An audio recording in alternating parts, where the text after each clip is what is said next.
สบายดีท่านผู้ชมที่เคารพพบกับเฮาทั้งสองแป้งน้ำปองและบุญปอนพรหมจักรจะนำพาทานข่าวสู่หู้เห็นประเด็นข่าวซึ่งจะนำเอาแหล่งข้อมูลข่าวสารเหตุการณ์ที่พ้นเด่นบ่ว่าจะเป็นทางด้านการเมืองการทหารเศรษฐกิจวัฒนธรรมสังคมสาระน่าฮู้กีฬาและการบันเทิงทางภายในและต่างประเทศถึงหน้าหนังสือพิมพ์กองทัพประชาชนลาวฉบับออกรายวันมานำเสนอต่อกับบรรณาธิการในเวลา 6:00 หา 6:30 นาทีตอนเช้าของทุกๆวันเจ้าท่านผู้ชมที่เคารพซึ่งว่าหู้เห็นประเด็นข่าวก็เป็นอีกหนึ่งช่องทางที่จะช่วยให้ผู้ที่บ่ได้รับรู้หรือว่าบ่ได้สัมผัสกับทางหนังสือพิมพ์โดยกงอาจจะเนื่องจากสภาพแวดล้อมหรือว่าเงื่อนไขที่บ่สะดวกอยู่เขตทางไกลซอกลีกแต่สามารถหู้เห็นประเด็นข่าวได้อย่างถูกต้องทันเวลาทันกับเหตุการณ์ต่างๆที่เกิดขึ้นในแต่ละระยะ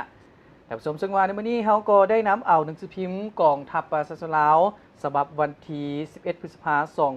2023 แรม 7 ค่ำ เดือน 6 ปีเถาะพุทธศักราช 2566 มานำเสนอต่อกับบรรดาท่านซึ่งก็ในหน้าหนึ่งหนังสือพิมพ์กองทัพนี่ก็มีข่าวหลากหลายว่าจะเป็นการเคลื่อนไหวของทางด้านการนำพรรครัฐเฮาหรือว่าจะเป็นการนำกระทรวงป้องกันประเทศที่จะได้นำเสนอต่อกับบรรดาท่าน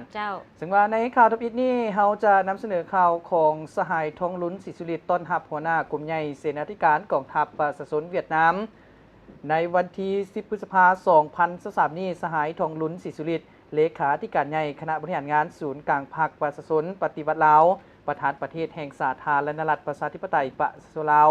ได้ต้อนรับการเข้าเยี่ยมคำนับของสหายพลโทเหวียนเตินเกืองกรรมการศูนย์กลางพรรคคอมมิวนิสต์เวียดนามหัวหน้ากลุ่มใหญ่เสนาธิการกองทัพรองรัฐมนตรีกระทรวงป้องกันประเทศแห่งสาธารณรัฐสังคมนิยมเวียดนามพร้อมคณะ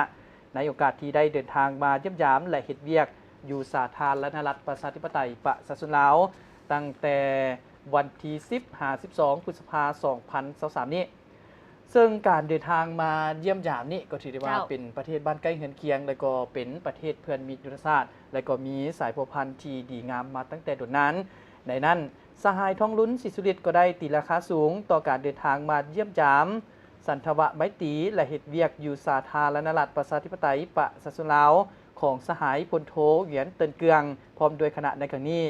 ซึ่งเป็นการประกอบส่วนอันสำคัญเข้าในการหัดแน่นสายพัวพันธุ์มิตรภาพความสามัคคีแบบพิเศษและการร่วมมือรอบด้านระหว่าง2ภาค2รัฐและประชาชน2ชาติลาวเวียดนามไอ้น้องที่มีหมุนเสียมาแต่ดนนานแล้วนั้นให้นับมือแน่นแฟ้นยิ่งขึ้น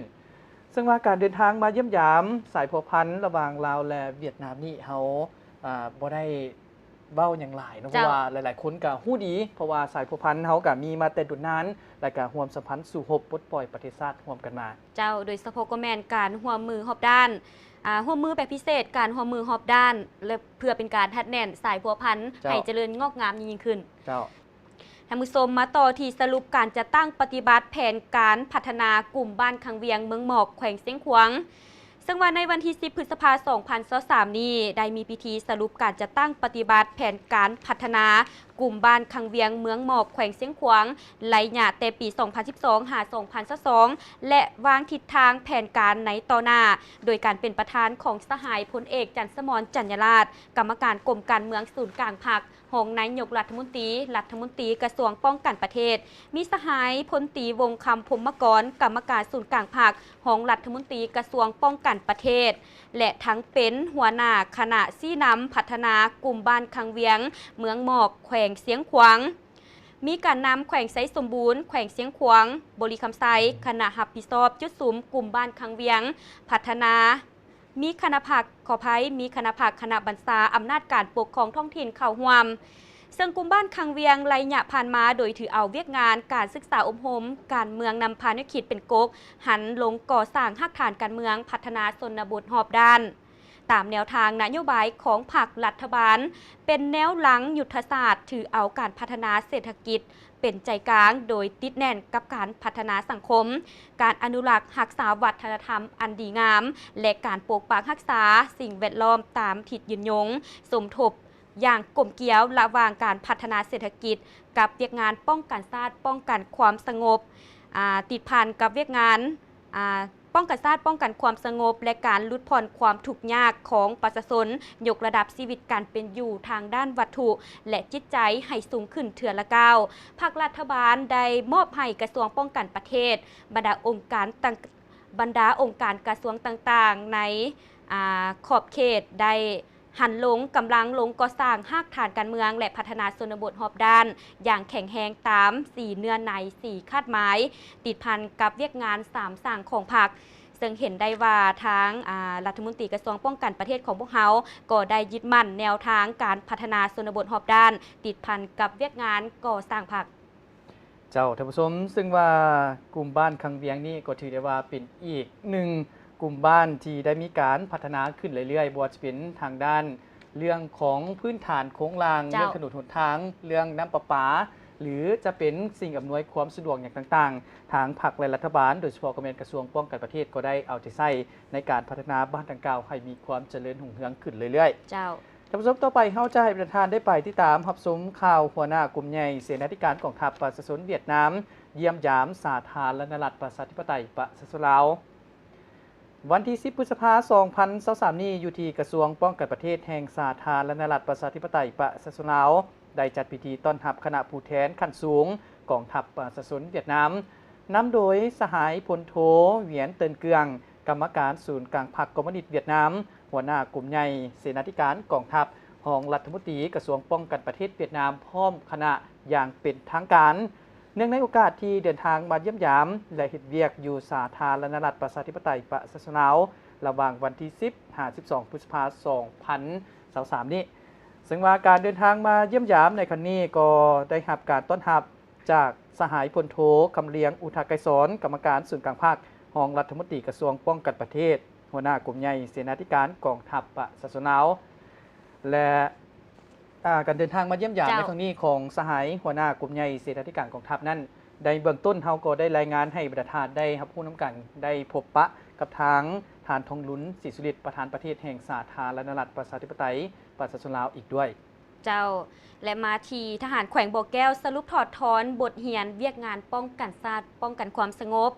วันที่ 8 พฤษภาคม 2023 นี้กองบัญชาการทหารแขวงบ่อแก้วได้จัดกล่องประชุมสรุปถอดถอนบทเรียนเวียกงานป้องกันชาติป้องกันความสงบประจำไตรมาส 1และวางทิศทางแผนการประจำไตรมาส 2 ปี 2023 ของ2กองบัญชาการทหารตำรวจแขวงโดยการเป็นประธานของสหายบัวคงนามวงศ์เจ้าแขวงบ่อแก้วประธานคณะกรรมการป้องกันชาติป้องกันความสงบแขวงบ่อแก้วซึ่งเห็นได้ว่าทหารแขวงบ่อแก้วก็ได้มีการสรุปถอดถอนบทเรียนเวียกงานทางด้านการเวียกงานป้องกันชาติป้องกันความสงบเพื่อเฮ็ดให้สภาพและการปฏิบัติหน้าที่ของแขวงมีความสงบโดยพื้นฐานเจ้าโดยพื้นฐานแล้วก่อนที่จะพัฒนาเศรษฐกิจสังคมให้มีความเจริญรุ่งเรืองในพื้นที่นั้นต้องมีความสงบปลอดภัยโดยพื้นฐานซึ่งว่าเวียกงานป้องกันชาติป้องกันความสงบก็ถือได้ว่าเป็นอีกหนึ่งเวียกงานที่สำคัญท่านผู้ชมต่อไปเขาจะให้ประธานได้มาติดตามรับชมข่าวยังอยู่ในข่าวหน้าที่ 1ก็คือข่าวที่ 5ห้องว่าการกระทรวงป้องกันประเทศสำเร็จการเสื่อมซึมมติกองประชุมเวียกงานการเมืองแนวคิดสุดที่ 1ในวันที่ 10 พฤษภาคม 2023 นี้ห้องว่าการกระทรวงป้องกันประเทศได้สำเร็จการเสื่อมซึมมติกองประชุมเวียกงานการเมืองแนวคิดสุดที่ 1โดยการเป็นประธานของสหายพลตรีสายใจกรมสิทธิ์หัวหน้าห้องว่าการกระทรวงป้องกันประเทศมีคณะพักคณะบรรษาห้องการกรมกองและบรรดาหัวหน่วยบริษัทรัฐวิสาหกิจตลอดทอดพนักงานลักแรงเข้าร่วมการเสื่อมซึมในครั้งนี้ก็เพื่อเฮ็ดให้สมาชิกพรรคทุกสหายกำได้เนื่อในจิตใจของสมาชิกพรรคเฮาเพื่อนำไปจัดตั้งปฏิบัติและก็เป็นแบบอย่างนำหน้าในการปฏิบัติเวียกงานต่างๆเจ้าท่านผู้ชมมาต่อที่ทางกรมใหญ่การเมืองกองทัพเปิดขบวนการแข่งขันหักษาและพัฒนากันเติมซึ่งว่าในวันที่ 10 พฤษภาคม 2023 นี้กรมใหญ่การเมืองกองทัพได้เปิดขบวนการแข่งขันภายใต้คำขวัญหักษาและพัฒนาประจำปี 2023 และมอบใบยั่งยืนหน่วยผักปลอดสายเข้มแข็งนักแน่นให้บรรดากรมกองทั่วองค์การกรมใหญ่การเมืองกองทัพประจำปี 2022 โดยการเป็นประธานของสหายพลตรีวรสารวิรัตวงศ์กรรมการคณะประจำพรรคกระทรวงของหัวหน้ากรมใหญ่การเมืองกองทัพซึ่งว่าทางกรมใหญ่การเมืองกองทัพก็ได้มีการเปิดขบวนการเพื่อ ต้อนรับวันสำคัญต่างๆของชาติของพรรคของกองทัพเช่นเดียวกันเจ้าท่านผู้ชมต่อไปยังอยู่ที่ข่าวหน้าหนึ่งห้องหัวหน้ากรมใหญ่เทคนิคกองทัพอวยพรหัวหน้าห้องการผู้ต่างหน้ากระทรวงป้องกันประเทศรัสเซียวันที่ 8 พฤษภาคม 2023 นี้สหายพลจตวาทองพันธ์สุธรรมวงศ์กรรมการคณะพรรคกระทรวงป้องกันประเทศห้องหัวหน้ากรมใหญ่เทคนิคกองทัพได้นำเอากระตาของขวัญเข้าอวยพรหัวหน้าห้องการผู้ต่างหน้ากระทรวงป้องกันประเทศแห่งสหพันธ์รัสเซียประจำสาธารณรัฐประชาธิปไตยประชาชนลาวเนื่องในโอกาสวันไซสนะมหาสงครามฟาซิสต์เยอรมันครบรอบ 78 ปีในปี 1945 หา 2023 โดยการต้อนรับของสหายพลตรีเดมิตรีกายเยฟวาลาดิเมโลวิชหัวหน้าห้องการผู้ต่างหน้ากระทรวงป้องกันประเทศแห่งสหพันธ์รัสเซียประจำสาธารณรัฐประชาธิปไตยประชาชนลาวพร้อมด้วยคณะเนื่องในโอกาสวันไซสนะมหาสงครามนี้ทั้งสองกองทัพเฮาก็ได้มีการฮัดแน่นสายพัวพันมิตรภาพโดยการอวยพรในวันที่มีความหมายความสำคัญนี้กับทางเพื่อนมิตรยุทธศาสตร์โดยเฉพาะก็แม่นสหพันธ์รัสเซียเจ้ามาต่อที่เจ้าแขวงสวรรณเขตเขื่อนไหวเยี่ยมยามกองห้อยฐานไซแดน 327 และ 326 ในวันที่ 8 พฤษภาคม 2023 นี้สหายบุญโจมอุบลประเสริฐเจ้าแขวงสวรรณเขตได้เคลื่อนไหวเยี่ยมยามกองห้อยฐานไซแดน 327 และ 326 ป้องกันไซแดนลาวไทยเจ้าท่านผู้ชมต่อไปในข่าวที่ 9 วตก.เอกภาพเนื้อในหลักสูตรการเรียนการสอนรถถังยานเกาะในวันที่ 8 พฤษภาคม 2023 นี้สหายพลจตวาฟองสมุทรพลธิราชหัวหน้ากรมเทคนิคเหล่าหบกรมใหญ่เทคนิคกองทัพได้เคลื่อนไหวกวดกาสร้างเนื้อในหลักสูตรการเรียนการสอนแขนงรถถังยานเกาะอยู่วิทยาคารเทคนิคการทหารซึ่งเนื้อในหลักสูตรในการเรียนการสอนระบบสั้นกลางแขนงรถถังยานเกาะโดยผ่านการแปลเรียงมาจากภาษาเวียดนามเป็นภาษาลาวและได้ผ่านการทบทวนค้นคว้าซอกหาข้อมูลมาสร้างหลักสูตรตำราของวิชาการที่เกี่ยวข้องทั้งภายในกองทัพและบรรดาคณะวิชาวิทยาลัยเทคนิคสายลัดนั่นก็แม่นทางวิทยาการซึ่งว่าเป็นอีกหนึ่งบาทเก้าที่จะได้มีการปรับปรุงการเรียนการสอนหรือว่าหลักสูตรที่จะนำมาสอนกับบรรดาสหายที่จะได้เรียนในบทเรียนของรถถังยานเกาะนั่นเองวิทยาการเทคนิคการทหารก็ถือได้ว่ามีอีกหนึ่งบาทเก้าที่สำคัญที่จะเฮ็ดให้นักเรียนนักศึกษานั้นได้มีความรู้ความสามารถใหม่ๆขึ้นมาอีกเพิ่มเติมเจ้าและมาที่หัวหน้าอำนวยการหอพิพิธภัณฑ์กองทัพเคลื่อนไหวเฮ็ดเวียกอยู่กองพลที่ 3ซึ่งวันในระหว่างวันที่7-8 พฤษภาคม 2023 สหายพันเอกคำศรีลีฟุงหัวหน้าอำนวยการหอพิพิธภัณฑ์ประวัติศาสตร์กองทัพได้เคลื่อนไหวเฮ็ดเวียกอยู่กองพลที่ 3โดยการต้อนรับของสหายพลจัตวาไสยวงศ์ไสนามธิราชหัวหน้าการทหารกองพลที่ 3มีคณะผักคณะบรรษาห้องการเมืองและพนักงานวิชาการแผนกการที่เกี่ยวข้องเข้าร่วมจุดประสงค์เพื่อเป็นการเก็บเอาบรรดาเนื้อในข้อมูลรูปภาพและวัตถุที่เป็นมูลเสื้อประวัติศาสตร์ผลงานการเคลื่อนไหวปกปักรักษาและสร้างสรรค์พัฒนาประวัติศาสตร์ของพนักงานนักรบเหล่าหบวิชาเฉพาะกรมกองต่างๆอยู่กองพลที่ 3ซึ่งเว้าเรื่องประวัติศาสตร์ก็แมนถือได้ว่าเป็นอีกบาทเก้าหนึ่งที่สำคัญโดยเฉพาะก็แมนวัตถุสิ่งของต่างๆที่มีการอนุรักษ์ไว้เพื่อเป็นสิ่งที่ส่องแสงให้เห็นถึงการเคลื่อนไหวปฏิบัติหน้าที่ป้องกันชาติป้องกันความสงบโดยเฉพาะก็แมนภารกิจปกปักรักษาและสร้างสรรค์พัฒนาประเทศชาติของพวกเราเจ้าสิ่งนี้ก็ถือได้ว่าเป็นอีกหนึ่งสิ่งที่สำคัญที่จะยั่งยืนให้เห็นว่าคนหุ้นก่อนก็ได้มีการเสียสละอันสูงส่งในภารกิจต่อสู้ปลดปล่อยชาติเสียสละเลือดเนื้อกว่าที่จะได้มาซึ่งสาธารณรัฐประชาธิปไตยประชาชนลาวนั้นก็ถือได้ว่ายากแสนเข็ญเพื่อนำมาให้คนหุ้นใหม่ได้ศึกษาเรียนรู้และนำเอาบุญเสื้ออันดีงามของเขาเจ้าหลายนั้นมาปฏิบัติและก็ประยุกต์ใช้ในชีวิตตัวจริงท่านผู้ชมต่อไปจะให้ประธานได้ไปพักชมสิ่งที่น่าสนใจจากทางสถานีกันก่อนแล้วกลับเข้าสู่ไลฟ์เนี่ยต่อไปของทางผู้เห็นประเด็นข่าว เมื่อพวกเขาอยู่ภายใต้ชายคาของสถานีโทรภาพกองทัพ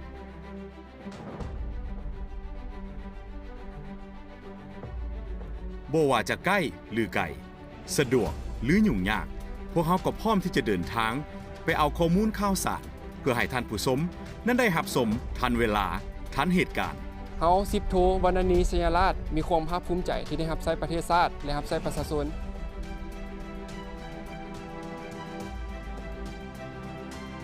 พวกเขาคำนึงถึงจรรยาบรรณและหน้าที่รับผิดชอบเสมอ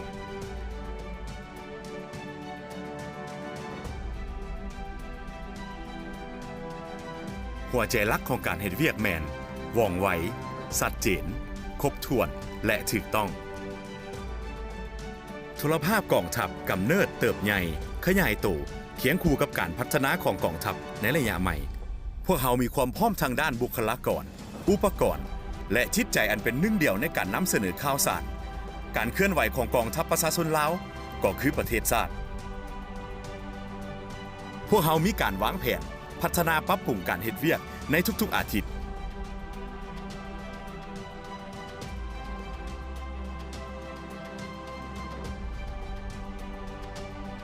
เพื่อให้แน่ใจว่าท่านผู้ชมจะได้รับสาระความรู้ที่ครบถ้วนและชัดเจน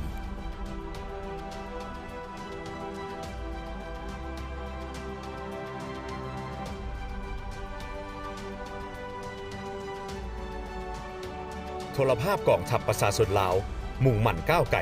ใส่ใจพัฒนาวิชาการจรรยาบรรณสื่อมวลชนฝึกฝนเที่ยงธรรมนำเสนอข้อมูลข่าวสารสาระบันเทิงว่องไวทันสมัยบริการรับใช้ประชาชนท่านผู้ชมกับข่าวสูนรายงานนี้จะให้ทานได้ติดตามข่าวสารเพิ่มเติมซึ่งต่อจากหน้าที่ 2 และหน้าที่ 3 ซึ่งมีหลากหลายข่าวที่สำคัญโดยเฉพาะก็แมนทั้งข่าวภายในกองทัพของพวกเขาเจ้าท่านผู้ชมในหน้าที่ 2 นี่เริ่มต้นด้วยข่าวการนำพาของหน่วยพักของการเมืองของว่าการกระทรวงต่อเวียกงานก่อสร้างพักพนักงานหน่วยพักของว่าการกระทรวงป้องกันประเทศมีภาระบทบาทเป็นเสนาธิการให้แก่คณะพักองค์การของว่าการกระทรวงป้องกันประเทศในการจัดตั้งดำเนินเวียกงานพักเวียกงานการเมืองทั่วห้องว่าการกระทรวงสีน้ำบรรดาแผนกการเคลื่อนไหวเวียกงานตามภาระบทบาทและหน้าที่เวียกงานคือเวียกงานพักเวียกงานพนักงานเวียกงานโฆษณาอบรมเวียกงานกวดกาเวียกงานป้องกันภายในเวียกงานนโยบายเวียกงานประกันสังคมและเวียกงานองค์การจัดตั้งมหาชนในระยะผ่านมาย้อนมีการชี้นำนำพาอย่างแท้ถึงตัวจริงของคณะหน่วยภาคของการขออภัยในระยะผ่านมาย้อนได้มีการชี้นำนำพาอย่างแท้ถึงตัวจริงของคณะหน่วยภาคของการเมืองห้องว่าการกระทรวงป้องกันประเทศต่อเวียกงานปรับปรุงก่อสร้างภาคพนักงานในระยะผ่านมาได้เฮ็ดให้กรมกองมีความสงบและก็นักแน่นอีกด้วยเจ้าซึ่งว่าการนำพาของหน่วยผักห้องว่าการกระทรวงป้องกันประเทศก็เห็นได้ความหมายความสำคัญในการก่อสร้างผักพนักงานโดยเฉพาะก็แมนการนำพาซี่น้ำของห้องว่าการกระทรวงป้องกันประเทศมาต่อที่ทางหน่วยสาพันธ์แม่หญิงโฮงพิมพ์กองทัพยกสูงได้บทบาทอันตั้งหน้าซึ่งว่าหน่วยสาพันธ์แม่หญิงโฮงพิมพ์กองทัพย้ำใดก่อเสด็จสู่บทบาทอันตั้งหน้าในการเป็นเสนาธิการให้แก่คณะผักคณะบรรษากรมกองศึกษาอบรมปลุกระดมสุบยูสมาชิกสาพันธ์แม่หญิงประกอบส่วนเข้าในทุกโครงเขตเวียกงานรวมของกรมกองเฮ็ดให้แต่ละโครงเขตเวียกงานได้ขับเคลื่อนไปอย่างฟุดฟื้นกว้างขวางและปัจจัยสำคัญที่พ้นเด่นขออภัยและเป็นปัจจัยที่สำคัญและพ้นเด่นอีกด้วยซึ่งว่าหน่วยสาพันธ์แม่หญิงโฮงพิมพ์กดลับขออภัยโฮงพิมพ์กองทัพก็ถือได้ว่ายกสูงบทบาทของสาพันธ์แม่หญิงของตนด้วยบาทเก้าที่นักแน่นโดยเฉพาะก็แมนการถือเอาการศึกษาอบรมการเมืองนำพานุกิจของเอ้ยน้องแม่หญิงภายในกรมกองเป็นปัญหาสำคัญเหตุให้เอ้ยน้องแม่หญิงมีความอุดเอียนทุนเทียงสมันก่อต่อการจะตั้งและพร้อมปฏิบัติหน้าที่ของตนด้วยความรับผิดชอบสูงเจ้าท่านผู้ชมต่อไปจะให้ประธานได้ไปหับฟังหับห้องเอา4บ้านของเมืองต้นเพิงเป็นบ้านป้องกันชาติเข้มแข็ง ในวันที่ 5 พฤษภาคม 2023 นี้อยู่ที่บ้านใหญ่ต้นเพิงเมืองต้นเพิงแขวงบ่อแก้วได้จัดพิธีประกาศรับรองเอา 4 บ้านคือ บ้านใหญ่ต้นเพิง บ้านเพียงงาม บ้านพลโฮม และบ้านดอนมูล เมืองต้นเพิงเป็นครอบครัวและบ้านป้องกันชาติเข้มแข็ง โดยการเข้าร่วมของสหายพันเอกท้องไขศรีญาลาดหัวหน้าการทหารกองบัญชาการทหารแขวงบ่อแก้ว มีทานคำแย้งคอนไซยกิจเจ้าเมืองต้นเพิง มีภาคส่วนที่เกี่ยวข้องแขกถึกเซินตลอดฮอดอำนาจการปกครองและประชาชนภายใน 4 บ้านเข้าร่วม ภายใน 4 บ้านมีพลเมืองทั้งหมด 2,938 คน หญิง 1,448 คน มี 3 ชนเผ่า แต่ละบ้านมีระบบการจัดตั้งครบสุด มีท่าแห้งบ่มซ่อนหลายด้านที่เป็นเงื่อนไขข้อสะดวกในการพัฒนาเศรษฐกิจสังคมเฮ็ดให้บ้านได้รับการพัฒนาอย่างต่อเนื่อง การสร้างเศรษฐกิจแก้ไขชีวิตการเป็นอยู่ของประชาชนได้รับการปรับปรุงดีขึ้นตามลำดับ พร้อมกันนั้นก็ได้มอบใบยั่งยืนให้แก่ครอบครัวและบ้านป้องกันชาติเข้มแข็งอย่างสมเกียรติ พร้อมทั้งเปิดป้ายและลานคลอง9 บาท เพื่อเป็นสิริมงคลแก่ 4 บ้านดังกล่าวอีกด้วย ถือได้ว่าการได้รับการยั่งยืนเป็นบ้านป้องกันชาติเข้มแข็งนี้ถือได้ว่าเป็นการบ่งบอกถึงประชาชนภายในบ้านนั้นมีความสามัคคีปองดองสุมใส่ในการสร้างเศรษฐกิจครอบครัวแก้ไขชีวิตการเป็นอยู่เพื่อหลุดพ้นออกจากความทุกข์ยากเทื่อละก้าวเจ้าท่านผู้ชมมาต่อที่หัวหน้าอำนวยการหอพิพิธภัณฑ์ประวัติศาสตร์กองทัพเคลื่อนไหวเฮ็ดเวียกอยู่ทหารแขวงไซยะบุรีกันตืมซึ่งว่าในวันที่9 พฤษภาคม 2023 นี้สหายพันเอกคำศรีลีฟุงหัวหน้าอำนวยการหอพิพิธภัณฑ์ประวัติศาสตร์กองทัพประชาชนลาวพร้อมคณะทีมงานเสี่ยวซานหอพิพิธภัณฑ์ประวัติศาสตร์การทหารกองทัพประชาชนเวียดนามก็ได้เคลื่อนไหวเฮ็ดเวียกอยู่กองบัญชาการทหารแขวงไซยะบุรีจุดประสงค์ในการเคลื่อนไหวเฮ็ดเวียกในครั้งนี้โดยเฉพาะแม่นการเก็บกำเอาบรรดาเนื้อในข้อมูลรูปภาพวัตถุอาวุธที่เป็นมูลเสื้อประวัติศาสตร์การทหารซึ่งผลงานในการปกปักรักษาและสร้างสรรค์พัฒนาประเทศชาติและสหายวีรชนแห่งชาตินักรบแข่งขันพนักงานนักรบเหล่าหบวิชาเฉพาะกรมกองต่างๆอยู่กองบัญชาการทหารแขวงไซยะบุรีเจ้าท่านผู้ชมการลงไปเก็บกำข้อมูลก็ถือได้ว่าเป็นอีกสิ่งหนึ่งที่มีความหมายความสำคัญเพราะว่าสหายใดที่มีผลงานในตั้งแต่อดีตจนถึงปัจจุบันนี้ก็ต้องได้มีการย่องยอสมเสยเพื่อเป็นหลักฐานให้กับคนรุ่นใหม่ได้รับรู้และได้เห็นน้ำกันว่าคนลาวเฮาก็ต่อสู้บ่ยอมจำนวนและกับมีน้ำใจเสียสละเพื่อประเทศชาติอย่างแท้จริงเจ้าท่านผู้ชมต่อไปข่าวใน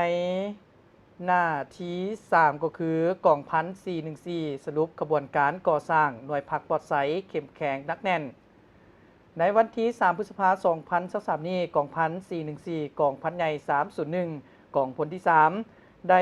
ปิดกองขออภัยได้เปิดกองประชุมสรุปถอดถอนบทเรียนขบวนการปรับปรุงสร้างหน่วยพักปลอดภัยเข้มแข็งนักแน่น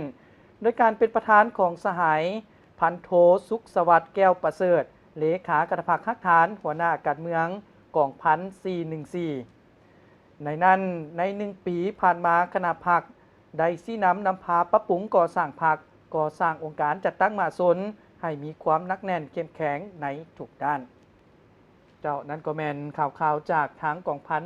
414ที่ได้มีการสรุปขบวนการก่อสร้างโดยพักปลอดภัยเข้มแข็งนักแน่นเจ้าท่านผู้ชมและมาต่อที่ทางหน่วยผักกองห้อยฐานไส้แดน213ดำเนินกองประชุมใหญ่ครั้งที่3กองประชุมใหญ่ครั้งที่3ของหน่วยผักกองห้อยฐานไส้แดน213แขวงหัวพันได้จัดขึ้นในวันที่8 พฤษภาคม 2023 นี้โดยการเป็นประธานของสหายพันเอกพันศรีสอนมีไซห้องเลขาคณะผักกองบัญชาการหัวหน้าการเมืองกองบัญชาการฐานแขวงหัวพันมีคณะผักขออภัยมีเลขาห้องเลขาแขกถึกเชิญตลอดฮอดสมาชิกผักภายในหน่วยเข้าร่วมซึ่งว่าในระยะ5 ปีผ่านมาคณะหน่วยผักได้ถือเอาวิกงานศึกษาอบรมการเมืองแนวคิดเป็นกกเอาปริมาณและคุณภาพเป็นปัญหาสำคัญเป็นเจ้าการในการชี้นำพาสมาชิกผักจะตั้งปรับปรุงก่อสร้างผักตามหาหลักการ3ทิศนำของผักเพื่อสร้างให้ผักมีความนักแน่นเข้มแข็งมีบาดก้าวหันเปลี่ยนในหลายด้านและถูกต้องตามทิศชี้นำของผักในระยะใหม่เจ้าท่านผู้ชมต่อไปจะให้ท่านได้ไปที่ตามรับชมการประกาศขออภัยประกาศการจัดตั้ง ขั้นแผนกแขนงการอยู่กองบัญชาการทหารเมืองรองในวันที่ 4 พฤษภาคม 2023 นี้กองบัญชาการทหารเมืองรองได้ประกาศการจัดตั้งขั้นแผนกแขนงการโดยการเป็นประธานของสหายพันเอกคำเล็กสายคำควรห้องหัวหน้าการเมืองกองบัญชาการทหารแขวงหลวงน้ำทาเพื่อเป็นการปรับปรุงก่อสร้างขออภัยเพื่อเป็นการปรับปรุงกลจักการจัดตั้งนำพาบัญชาของกรมกองให้มีความเข้มแข็งหนักแน่นสามารถนำพาเคลื่อนไหวเหตุสำเร็จหน้าที่การเมืองของกรมกองตามการจัดตั้งคันถึงมอบหมายให้ถือได้ว่าการจัดตั้งหรือว่าการจัดแบ่งตำแหน่งงานเมี่ยงต่างๆก็เพื่อเฮ็ดให้กรมกองนั้นมีความก้าวหน้าขึ้นเรื่อยๆและก็แก้ไขจุดข้อใดที่ว่าเป็นข้อคงข้าง เจ้า ก็สามารถจะปรับปรุงแก้ไขให้ดีขึ้นตื่มได้ ท่านผู้ชมมาต่อที่ทางหน่วยสหพันธ์แม่หญิงของเสนาธิการทหารแขวงอุดมไซด์เปิดกล่องประชุมใหญ่ครั้งที่ 7 ซึ่งกล่องประชุมใหญ่ครั้งที่ 7 ของหน่วยสหพันธ์แม่หญิงของเสนาธิการทหารแขวงอุดมไซด์ได้ไขขึ้นในวันที่ 4 พฤษภาคม 2023 นี้ โดยภายใต้การเป็นประธานของสหายพันโทนางอัมพรเพชรสุภาพรหัวหน้าแผนกสหพันธ์แม่หญิงกองบัญชาการทหารแขวงมีสหายพันโทคำปานอินธรรมรัตน์คณะผักกองบัญชาการห้องหัวหน้าห้องเสนาธิการกองบัญชาการทหารแขวงซึ่งหน่วยสหพันธ์แม่หญิงห้องเสนาธิการทหารแขวงอุดมไซด์ได้ถือเอาเวียกงานศึกษาอบรมการเมืองนำพาณิชย์เป็นปัญหาสำคัญเฮ็ดให้สมาชิกแม่หญิงมีแนวคิดอุ่นเอียนทุนเทียงเสื่อมั่นต่อการนำพาของพรรคเจ้าท่านผู้ชมมาต่อกันที่ข่าวในหน้าที่ 6 ก็คือรัฐบาลทบทวนเวียกงานความปลอดภัยทางหลวงภาคกลางภาคใต้เจ้าแถลงข่าวจากแขวงจับประซักให้ฮู้ว่ากระทรวงโยธาธิการและขนส่งได้จัดกองประชุมเวียกงานความปลอดภัยทางหลวง 8 แขวงภาคกลางภาคใต้และนครหลวงเวียงจันทน์ในรูปแบบซึ่งหน้าและรูปแบบทางไกลในวันที่ 9 พฤษภาคม 2023 นี้ที่นครปักเสแขวงจับประซักโดยการเป็นประธานของทานกีแก้วไข่คำพิทูลรองนายกรัฐมนตรีประธานคณะกรรมการแห่งชาติด้านความปลอดภัยทางหลวงมีทานวิไลวงศ์บุตรคำเจ้าแขวงจับประซักทานงามประสงค์เมืองมณีรัฐมนตรีกระทรวงโยธาธิการและขนส่งพร้อมด้วยคณะกรรมการด้านความปลอดภัยทางหลวงจากนครหลวงเวียงจันทน์แขวงเวียงจันทน์บริกรรมไซขมวนสวรรณเขตจับประซักสารวันอัตตปือเสกองและภาคส่วนที่เกี่ยวข้องเข้าห่วงซึ่งว่าเรื่องของความปลอดภัยการขับขี่รถตามท้องถนนนี่ก็ถือได้ว่าเป็นอีกหนึ่งที่สำคัญเพราะว่าในแต่ละระยะที่ผ่านมาเฮาก็จะได้เห็นว่าเกิดอุบัติเหตุอยู่ตามท้องถนนเรื่อยๆซึ่งในนั้นเฮาก็ต้องได้หาวิธีแก้ไขไปน้ำกันเพื่อลดพรการเกิดอุบัติเหตุตามท้องถนนเจ้าและยังมีข่าวดีตื่มทางโรงหมอศูนย์กลาง103กองทัพสามารถกอบกู้ชีวิตกรณีคนเจ็บแพ้ยาขันหุนแหงสำเร็จซึ่งว่าเมื่อโบดนมานี่ห้องหมอศูนย์กลาง103กองทัพประชาชนลาวได้หับคนเจ็บส่งต่อมาจากแขวงหลวงพระบางเพศสายอายุ34ปีอาชีพกรรมกรคนเจ็บมาในสภาพเคิงหู้สติกระวนกระวายห้องค้างด้วยความเจ็บปวดอิดเมื่อยหายใจหอบผิวหนังทั่วห่างกายลอกออกเกือบหมดเนื่องจากแพ้ยาประเภทหุ่นแหงซึ่งว่าภายหลังฮอดแผนกสุดเสริญทีมแพทย์หมอได้เอาใจใส่ด้วยความรับผิดชอบสูงทุกขั้นตอนต้องอยู่ในสภาพเร่งด่วนและติดตามอาการอย่างใกล้ชิดทุกนาทีซึ่งว่าเฉพาะสภาพคนเจ็บอยู่ในขั้นวิกฤตหลายภายหลังผู้เชี่ยวชาญเฉพาะทางประเมินสภาพรวมและความเสี่ยงจึงได้นำส่งปิ่นปัวต่อแผนกมรสุมฟื้นฟูชีพโดยได้เอาใจใส่เบิ่งแย้งอย่างใกล้ชิดอาการชีวิตจังหวะหายใจปริมาณออกซิห่างกายบรรดาธาตุไอในเลือดและบรรดาธาตุในห่างกายหับประกันการกินดื่มทางสายยางให้เพียงพอซึ่งว่าเป็นข่าวดีอีกข่าวหนึ่งอยู่ในห้องหมอศูนย์กลาง103กองทัพที่สามารถกู้ชีวิตกรณีคนเจ็บแพ้ยาขันหุนแหงได้สำเร็จเจ้าท่านผู้ชมในระยะนี้เขาก็จะให้ประธานได้ไปผักชมสิ่งที่น่าสนใจกันอีกตื่มเช่นนึงซึ่งว่าในระยะต่อไปเขาจะนำเสนอข่าวเกี่ยวกับเศรษฐกิจสังคม ข่าวกีฬาข่าวต่างประเทศที่จะนำมาเสนอต่อกับบรรดาทาน เมื่อพวกเขาอยู่ภายใต้ชายคาของสถานีโทรภาพกองทัพ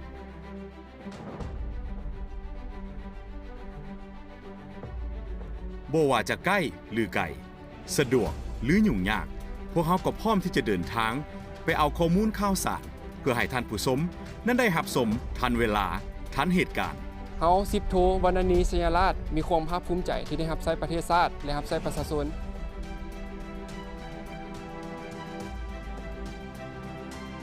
พวกเขาคำนึงถึงจรรยาบรรณและหน้าที่รับผิดชอบเสมอ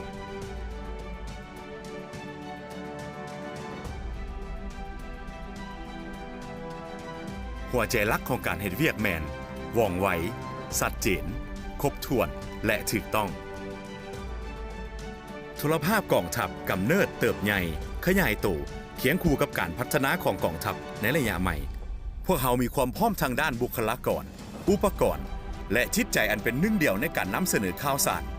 การเคลื่อนไหวของกองทัพประชาชนลาวก็คือประเทศชาติพวกเขามีการวางแผนพัฒนาปรับปรุงการเฮ็ดเวียกในทุกๆอาทิตย์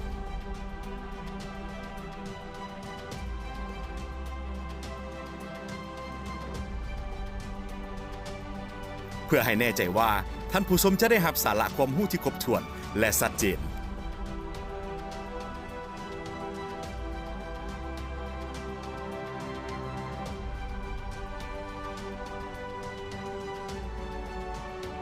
โทรภาพกองทัพประชาชนลาวมุ่งมั่นก้าวไกลใส่ใจพัฒนาวิชาการจรรยาบรรณสื่อมวลชนฝึกฝนเที่ยงธรรมนำเสนอข้อมูลข่าวสารสาระบันเทิงว่องไวทันสมัยบริการรับใช้ประชาชน ท่านผู้ชมครับเข้ามาอยู่ในระยะนี้เราจะนำเสนอข่าวเศรษฐกิจสังคมพร้อมนั้นก็ยังจะมีทั้งข่าวกีฬาและข่าวต่างประเทศให้บรรดาท่านได้ติดตามรับชมและยังอยู่ในหน้าที่6ซึ่งจะนำพาบรรดาท่านได้ไปติดตามรับฟังและก็รับชมพิธีเซ็นบทบันทึกความเข้าใจระหว่างรัฐบาลแห่งสาธารณรัฐประชาธิปไตยประชาชนลาวกับบริษัทผ้าแดงอินดัสทรีประเทศลาวจำกัดในวันที่ 5 พฤษภาคม 2023 นี้ที่กระทรวงแผนการและการลงทุนได้จัดพิธีเซ็นบทบันทึกความเข้าใจ MOU เพื่อศึกษาความเป็นไปได้ในการพัฒนาโครงการคุ้มครองปลูกและนำไส้ป่าไม้ปองและสร้างตั้งโรงงานปรุงแต่งไม้ปองเป็นผลิตภัณฑ์แปลงไม้ปองเครื่องสำเร็จรูปเพื่อส่งออกต่างประเทศระหว่างรัฐบาลแห่งสาธารณรัฐประชาธิปไตยประชาชนลาวกับบริษัทผ้าแดงอินดัสทรีประเทศลาวจำกัดโดยให้เกียรติเข้าร่วมของทานสถาบัณฑิตอินทรีย์เชียงใหม่รองรัฐมนตรีกระทรวงแผนการและการลงทุนทานติงโดโกประธานบริษัทผ้าแดงอินดัสทรีประเทศลาวจำกัดมีบรรดาห้องรัฐมนตรีกระทรวงที่เกี่ยวข้องห้องเจ้าแขวงหัวหน้ากรมห้องหัวหน้ากรมหัวหน้าแผนกห้องหัวหน้าแผนกตั้งหน้าเอกอัครราชทูตมาเลเซียพร้อมด้วยภาคส่วนที่เกี่ยวข้องซึ่งว่านี่ก็เป็นอีกหนึ่งขีดหมายที่สำคัญที่จะนำส่งผลิตภัณฑ์ลาวออกสู่ต่างประเทศและก็สร้างรายได้ให้แก่ประเทศชาติและบุคคลที่อยู่ในท้องถิ่นนั้นเจ้าและมาที่แจ้งการเพิ่มทวีมาตรการสกัดกั้นควบคุมตอบโต้ขออภัยโต้ตอบการแพร่ระบาดของพยาธิโควิด -19 กันตืมซึ่งว่ากระทรวงสาธารณสุขได้แจ้งการเพิ่มทวีมาตรการสกัดกั้นควบคุมโต้ตอบการระบาดของพยาธิโควิด -19 และการเกี่ยมพร้อมหอบด้านในเวียกงานคุ้มครองกรณีพยาธิโควิด -19 โดยอิงตามการชี้นำของท่านรัฐมนตรีกระทรวงสาธารณสุขกรมปิ่นปัวและฟื้นฟูนาธิการกระทรวงสาธารณสุขขอถือเป็นเกียรติแจ้งมายังทานทราบว่าเนื่องจากมีการระบาดสายพันธุ์ใหม่พยาธิโควิด -19 โอไมครอนสายพันธุ์ย่อย XBB 1.5 และ XBB 1.16 ซึ่งมีลักษณะแพร่เชื้อไวลบหลีกภูมิคุ้มกันได้ดี และมีรายงานแล้วว่าขออภัยและมีรายงานแล้วจาก 90 กว่าประเทศในโลกจึงเรียกร้องให้ทางบรรดาทานปฏิบัติการเพิ่มทวีมาตรการสกัดกั้นค ควบคุมโต้ตอบการระบาดของพยาธิโควิด -19 และการเกี่ยมความพร้อมรอบด้าน ในเวียกงานคุ้มครองกรณีพยาธิโควิด -19 ดังนั้นจึงได้แจ้งมายังทุกภาคส่วนพร้อมกันจัดตั้งปฏิบัติอย่างเข้มงวด นี่ก็ถือได้ว่าระยะผ่านมาพยาธิโควิด -19 ก็ได้พรผันแต่ปัจจุบันนี้แมนมีพยาธิมาใหม่ซึ่งเอิ้นว่าพยาธิโควิด -19 โอไมครอนเพิ่มเติมจึงแจ้งมายังทานให้รับรู้ทุกภาคส่วนเพื่อเกี่ยมพร้อมในการป้องกันควบคุมและสกัดกั้นพยาธิดังกล่าวเจ้าท่านผู้ชมเฮาก็ควรปิดเจ้าการน้ำกันซึ่งว่าพยาธิโควิด -19 ในสายพันธุ์โอไมครอนนี่ซึ่งในระยะที่ผ่านมาทางกระทรวงสาธารณสุขก็ได้มีการควบคุมได้ปิดทีพ้อยแต่ว่าซึ่งก็มีการกลายพันธุ์ติดต่อกันก็คือโอไมครอนในสายพันธุ์ใหม่นี้ดังที่ทั้งแป้งได้รายงานกันไปเขาก็ควรที่จะมีการรักษาสุขภาพร่างกายของเขาให้ดีแต่สิ่งที่สำคัญไปกว่านั้นหลายๆท่านก็ควรที่จะมีการสักวัคซีนให้ครบโดสเพื่อเป็นภูมิคุ้มกันต้านกับพยาธิดังกล่าวท่านผู้ชมต่อไปใจประธานได้มาติดตามหับฟังเกิดแผ่นดินไหวอยู่แขวงหลวงพระบางและแขวงอุดมไซวันที่9 พฤษภาคม 2023 นี้กรมอุตุนิยมและอุทกศาสตร์ได้ให้รู้ว่านี้รายงานเกิดแผ่นดินไหวจากศูนย์ข้อมูลข่าวสารแผ่นดินไหวแห่งชาติในขอบเขตทั่วประเทศซึ่งพบสัญญาณการเกิดแผ่นดินไหวภายในประเทศครั้งที่1ที่บ้านวัฒนธรรมเสียงแมมเมืองจอมเพชรแขวงหลวงพระบางซึ่งจุดเกิดเหตุแผ่นดินไหวแม่นห่างจากเทศบาลเมืองจอมเพชร1 กิโลเมตรที่ว่าภัยธรรมชาตินี่เฮาก็หลีกเลี่ยงบ่ได้แต่เฮาก็สามารถที่จะป้องกันได้ดังนั้นก่อนที่มันจะเกิดเหตุจากภัยธรรมชาตินี่หุนแหงหลายเกินไปเฮาก็ควรที่จะรักษาและก็ปกป้องธรรมชาติไว้ให้สมบูรณ์โดยเฉพาะก็แม่นการปกปักรักษาป่าไม้และก็สายน้ำนั่นเองเจ้าและมาต่อที่ทางหมากทุเรียนหมอนทอง1ต้นแมนสามารถสร้างรายหับ15 ล้านกว่ากีบต่อปีเจ้าท่านกิมเงวียนพงศวัสดิ์เจ้าของบริษัทกิมเงวียนพัฒนากสิกรรมขาเข่าขาออกเจ้าของสวนทุเรียนบ้านลักษ4เมืองปากซองแขวงจำปาสักได้เปิดเผยว่าบริษัทได้ทดลองนำเอามันต้นขออภัยนำเอาต้นทุเรียนพันหมอนทองมาปลูกในเนื้อที่15 เฮกตาร์จำนวน300 ต้นซึ่งต้นทุเรียนสามารถมีอายุให้มากได้4 ปีขึ้นไปให้ผลผลิตได้เฉลี่ย200 หา 300 กิโลกรัมต่อต้นต่อปีคิดเป็นจำนวนเงินประมาณ15 ล้านกีบขึ้นไปบางต้นให้มากมีน้ำหนักถึง8 กิโลกรัมต่อหน่วยปีผ่านมาเก็บผลผลิตได้ทั้งหมดเฉลี่ย40 กว่าต้นปัจจุบันหมากทุเรียนยังบ่เพียงพอกับความต้องการของตลาดดังนั้นบริษัทกำลังขยายเนื้อที่ปลูกเติมอีก200 กว่าเฮกตาร์และได้นำเอาแนวพันธุ์หมอนทองก้านยาวมูลสังคิงและน้ำดำจำนวน30,000 ต้นมาปลูกเพื่อตอบสนองตลาดภายในและเกี่ยมส่งออกตลาดต่างประเทศในปี 2025 เป็นต้นแมนสาธารณรัฐประชาชนจีนถือได้ว่าการผลิตเป็นสินค้าของประเทศเฮาแมนสามารถตอบสนองได้ทั้งภายในและต่างประเทศเจ้าถือว่าหมากทุเรียนนี่ก็ถือว่าเป็นสินค้านิยมอยู่ตามท้องตลาดเนาะหลายท่านอยู่ที่ตามรับฟังอยู่ในปัจจุบันนี้ก็ได้สัมผัสกับรสชาติที่ว่าแซ่บซ้อยของทุเรียนมาแล้วท่านผู้ชมต่อไปเขาจะให้บรรทานมาติดตามหับสมข่าวต่อสรุปทอดถอนบทเรียนการก่อสร้างกลุ่มกอง3 ปอดและหน่วยพักปลอดใสเข้มแข็งนักแน่นวันที่ 4 พฤษภาคม 2023 นี้สถาบันอนามัยกันพยาธิและส่งเสริมสุขภาพกองทัพได้จัดกองประชุมสรุปทอดถอนบทเรียนการก่อสร้างกลุ่มกอง3 ปอดและหน่วยพักปลอดใสเข้มแข็งนักแน่นประจำปี 2022 และวางทิศทางแผนการสู่สนประจำปี 2023 โดยการเป็นประธานของสหายพันเอกศรีสุขศรีจันทรเลขาคณะพักข้างฐานหัวหน้าการเมืองสถาบันอนามัยกันพยาธิและส่งเสริมสุขภาพกองทัพมีคณะพักคณะบรรษาพร้อมด้วยสมาชิกพรรคสมบูรณ์สำห้องเข้าร่วมถือได้ว่าเป็นอีก1 บาทเก้าที่สำคัญของทางสถาบันอนามัยกันพยาธิและส่งเสริมสุขภาพกองทัพที่ได้มีการสรุปทอดถอนบทเรียนกอง3 ปอดและก็มีการวางแผนทิศทางในต่อหน้าให้มีความ หัดกุมและก็ได้มีการปรับปรุงแก้ไขข้อคงข้างน้ำกันอีกเพิ่มเติมเจ้าท่านผู้ชมมาต่อที่มอบโอนหน่วยงาน 305 ให้ห้องเสนาธิการทหารแขวงบุรีคำไซพิธีมอบโอนหน่วยงาน 305 ระหว่างห้องการบริหารและห้องเสนาธิการกองบัญชาการทหารแขวงบุรีคำไซได้จัดขึ้นในวันที่ 4 พฤษภาคม 2023โดยการเป็นประธานของสหายพันเอกคำแดงแพงพงพันธ์หัวหน้าการทหารกองบัญชาการทหารแขวงบุรีคำไซมีคณะภาคคณะบัญชาห้องพนักงานองค์การทห้องและพนักงานนักรบเข้าร่วมเจ้าท่านผู้ชมต่อไปแจ้งประธานได้ไปติดตามรับชมข่าวเคลื่อนไหวเฮ็ดเวียกอยู่ทหารเมืองนาแลและเมืองเวียงภูคาแขวงหลวงน้ำทาในระหว่างวันที่ 4-5 พฤษภาคม 2023สหายพันเอกบุญทันสุขสุรีหักหัวหน้าห้องเทคนิคกองบัญชาการทหารแขวงหลวงน้ำทาพร้อมคณะได้เคลื่อนไหวเฮ็ดเวียกอยู่กองบัญชาการทหารเมืองนาแลและกองบัญชาการทหารเมืองเวียงภูคาแขวงหลวงน้ำทาเห็นว่าการลงเคลื่อนไหวในครั้งนี้ก็เพื่อเป็นการฮัดแน่นระหว่างกลุ่มกองในขั้นเทิงและก็ขั้นลุ่มที่จะได้ลงไปหัดแน่นความสามัคคีและก็ได้หับฟังปัญหาต่างๆเพื่อแก้ไข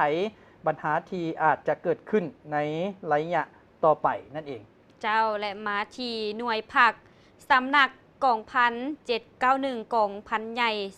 279ดำเนินกองประชุมใหญ่ครั้งที่ 2ในวันที่ 4 พฤษภาคม 2023หน่วยภาคสำนักกองพัน791กองพันใหญ่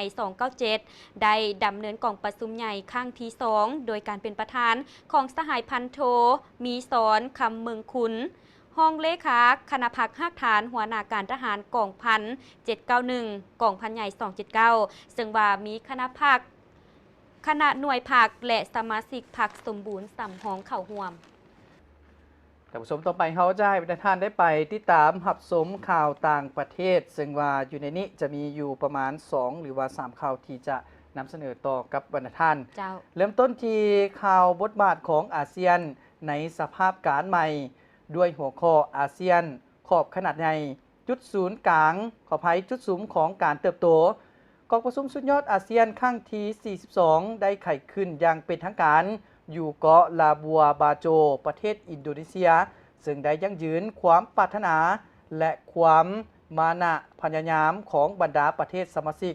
สู่ซนน้ำเอาอาเซียนกลายเป็นผักพื้นใจกลางเป็นกำลังหนุนการเติบโตด้วยบทบาทนำพาในขบวนวิวัฒน์การหัวมือและห่วมสัมพันธ์อยู่ผักพื้นพิเศษแมนต่อหน้าสภาพการผันแปรอย่างซับซ้อนคาดคะเนล่วงหน้าได้ยากของสภาพการในผักพื้นและทั่วโลกในกองประชุมนอกจากการสุ่มไซแลกเปลี่ยนบรรดาปัญหาภายในผักพื้นแล้วการนำบรรดาประเทศอาเซียนก็ยังปรึกษาหารือบรรดาปัญหาที่มีผลสะท้อนต่อยุคสมัยความพ้นเด่นขึ้นและยังได้รับความสนใจในปัจจุบันบ่ว่าจะเป็นของผักพื้นหรือในทั่วโลกกองประชุมสุดยอดอาเซียนครั้งที่42คาดว่าจะได้รับฮ้องเอาเอกสารสำคัญหลายฉบับที่เกี่ยวข้องถึงทั้ง3เสาคำการเมืองความมั่นคงเศรษฐกิจวัฒนธรรมสังคมของประชาคมอาเซียนท่านผู้ชมอยู่ในกองประชุมสุดยอดอาเซียนครั้งที่42ทานเก่าคิมฮอนเลขาธิการใหญ่อาเซียนเน้นหนักว่าอาเซียนจะสืบต่อหัวมือเพื่อรับประกันลักษณะดูดดื่มของอาเซียนกับบรรดาคู่หัวมือคู่เจรจาพิเศษแมนให้บุริมสิทธิ์ในการรักษาสันติภาพเสถียรภาพและความมั่นคงอยู่ภาคพื้นถือเอาสิ่งนี้เป็นสิ่งที่มีความหมายเป็นตายสำหรับอาเซียนนั่นก็แมนเป็นข่าวต่างประเทศอยู่ในขอบเขตของสมาชิกอาเซียนของเขาก็คือกองประชุมสุดยอดอาเซียนครั้งที่42ที่ได้ไขขึ้นอย่างเป็นทางการอยู่ที่ประเทศอินโดนีเซียเจ้าและมาต่อที่ท่านซิงกางจะเยี่ยมยามเยอรมันฝรั่งและนอร์เวย์ตามข่าวสารรายงานซิงฮัวรายงานในวันที่9พฤษภาคมนี้โดยอิงตามทานวางเวิร์นปินโฆษกกระทรวงการต่างประเทศจีนประกาศว่าโดยตอบสนองตามคำเชิญของท่านนางอันนาเลนาเบียบอกรัฐมนตรีกระทรวงการต่างประเทศเยอรมันท่านนางแคทเธอรีนโกลอนนารัฐมนตรีกระทรวงการต่างประเทศฝรั่งและท่านนางอันนิเคนฮีทเฟด รัฐมนตรีกระทรวงการต่างประเทศนอร์เวย์ท่านซิงกางที่ปรึกษาแห่งรัฐทั้งเป็นรัฐมนตรีกระทรวงการต่างประเทศจีนจะเยี่ยมยามขออภัยจะเยี่ยมยามเยอรมันฝรั่งและนอร์เวย์ระหว่างวันที่8 หา 12 พฤษภาคมนี้เจ้าท่านผู้ชมข่าวต่างประเทศในข่าวสุดท้ายนี่จะให้ประธานได้ไปรับฟังกับข่าวไขเวทีปรึกษาหารือการค้าสหประชาชาติครั้งที่ 3ตามข่าวสารสิ้นหัวรายงานในวันที่9 พฤษภาคมนี้ว่าเวทีปรึกษาหารือการค้าองค์การสหประชาชาติครั้งที่ 3ที่จัดขึ้นโดยกองประชุมการค้าและการพัฒนาสหประชาชาติได้จัดขึ้นอยู่ที่นครเซอร์แนลประเทศสวิตในวันที่8 พฤษภาคมนี้ตามเวลาท้องถิ่นสัญญาฉบับหนึ่งที่จะสุกยู่การค้าระหว่างประเทศความพัฒนาได้กลายเป็นจุดสุมในกองประชุมและนั่นก็เป็นข่าวรายงานจากทางข่าวสารสินหัวรายงานในวันที่9 พฤษภาคม 2023นี้เกี่ยวกับข่าวสารต่างประเทศที่เขาได้นำมาให้บรรดาได้ติดตามรับชมเจ้าท่านผู้ชมและนั่นก็แม่นการรวบรวมข้อมูลข่าวสารเหตุการณ์ที่พ้นเด่นบอกว่าจะเป็นทางด้านการเมืองการทหารเศรษฐกิจวัฒนธรรมสังคมทางภายในและต่างประเทศถึงหน้าหนังสือพิมพ์กองทัพประชาชนลาวฉบับรายวันที่เฮาทั้งสองได้นำมาเสนอให้บรรดาท่านได้รับรู้และรับชมท่านผู้ชมข้อนี้เวลาของทางหู้เห็นประเด็นข่าวก็ได้หมดลงเพียงเท่านี้แต่ว่าบรรดาท่านสามารถติดตามรับชมข้อมูลข่าวสารที่มีความหลากหลายแบบนี้ได้ผ่านทางโทรภาพกองทัพตั้งแต่เวลา 6:00 ในตอนเช้าจนฮอดเวลา 6:30 นาทีของทุกๆวันซึ่งวันนี้เขาทั้งสองคนพร้อมด้วยทีมงานลาทานผู้ชมไปก่อนสบายดี